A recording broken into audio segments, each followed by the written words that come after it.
सक्नुहुन्छ? यहाँ सम्पूर्णमा म मेरो तन मनले जय नेपाल भन्न चाहे।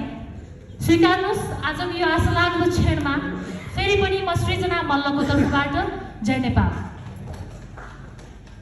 आजको परिस्थिति अलि भिन्न छ।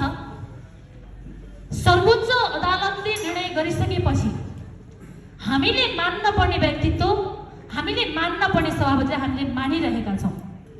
तर सभापतिज्यूको तर्फबाट जहिले पनि एकहोरोपन मात्रै हामीले देखिरहेका छौँ र यसले हामीलाई यसरी पिल्साइरहेको छ।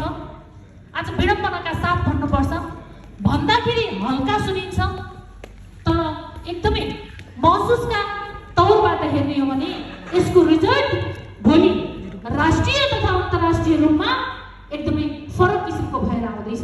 सभापतिज्यूको यो दम्भ के हो? आज यस्तो यति सिरियस घडीमा पनि उहाँले किन यो एकहोरोपन देखाउनु भएको छ? राष्ट्रिय रूपमा अन्तर्राष्ट्रिय रूपमा विभिन्न एजेन्डाहरू छरपष्ट हुँदै आज विपक्षीहरूले एउटा किसिमको आफ्नो राज चलाइरहेको अवस्थामा त्यहाँ बसेर खबरदारी गर्ने कुरा त कहाँ हो? आफ्नै पार्टीभित्र आफ्नै पार्टीका साथीहरूलाई खुट्टाले पिल्चिरहेको अवस्था देखिरहेको छ र यसको नतिजा छिटै नै आउनेछ। त्यो हामीहरू बीच जगजाहेर नै छ।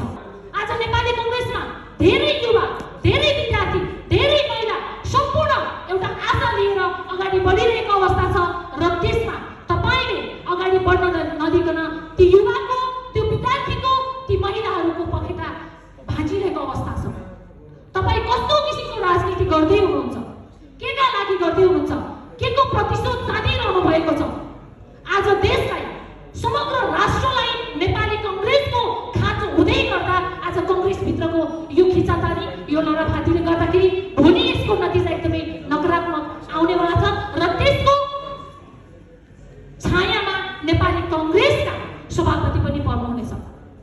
आज नेपाली कङ्ग्रेसमा विभिन्न डिजिटलाइज माध्यमबाट नेपाली कङ्ग्रेसका क्रियाशील अद्यावधि गर्ने क्रममा तपाईहरूले आफ्नो जुन किसिमको एउटा तानाशाही प्रवृत्तिबाट नेपाली कङ्ग्रेसका विभिन्न किसिमबाट, विभिन्न क्षेत्रबाट, विभिन्न तह र तबकामा बसेर नेपाली कङ्ग्रेसलाई आफ्नो योगदान पुर्याउँदै आउनुभएका सम्पूर्ण जति पनि हुनुहुन्छ उहाँहरूलाई वञ्चित गर्नुभएको छ। यसले तपाईँलाई कुन बाटोतर्फ लैजानेछ तपाईँ आफै विचार गर्नुहोस्।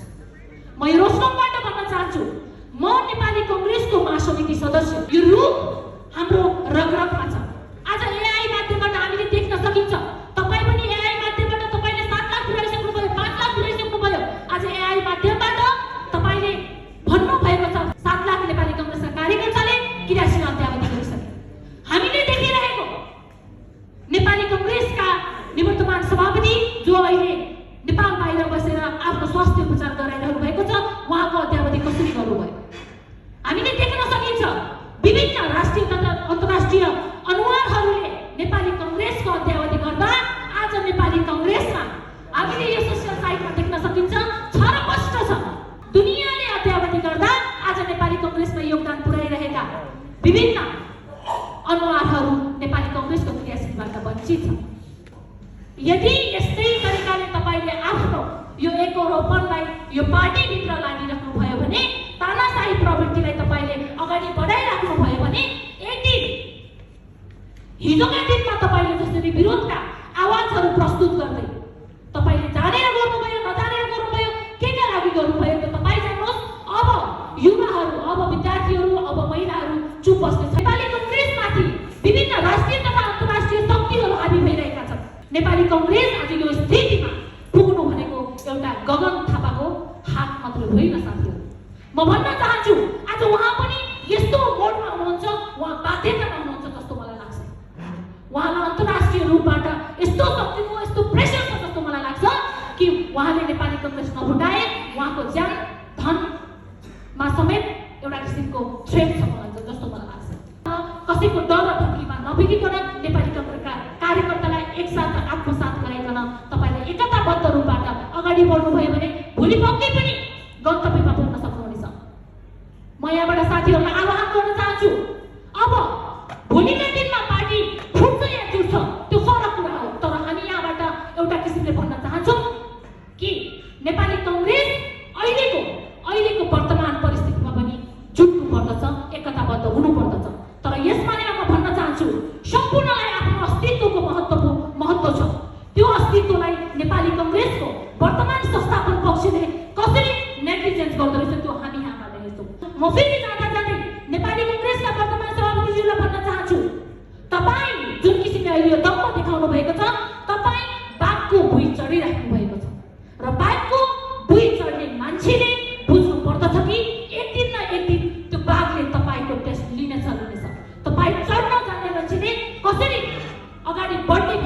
पनि जान्नुहोस् र यो कति बेला मात्रै सम्भव छ भने जति बेला नेपाली कङ्ग्रेसको एकता छ। आज नेपाली कङ्ग्रेसभित्र विभिन्न किसिमबाट हिजोका दिनहरूमा योगदान दिँदै आउनुभएका विभिन्न नेतृत्वहरू, विभिन्न अनुहारहरूलाई नेग्लिजेन्स गर्दै तपाईँहरूले तैजुक मैजुक भन्ने किसिमको वातावरण सृजना गर्नुभएको छ। भोलि तपाईँका पक्षमा पनि यो किसिमको औँला ठडिन बाध्य हुनेछ र त्यसको नेतृत्व हामीले गर्दछौँ भन्दै म फेरि पनि साथीहरूलाई नेपाली कङ्ग्रेस हाम्रो हो, नेपाली कङ्ग्रेस अन्त्यावधि होस् या नहोस् त्यो हाम्रो सरोकारको विषय होइन।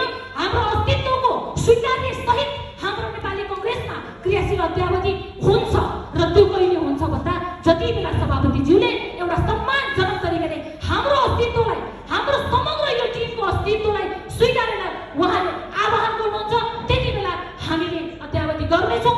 हाम्रो रगरगमा नेपाली कङ्ग्रेस छ।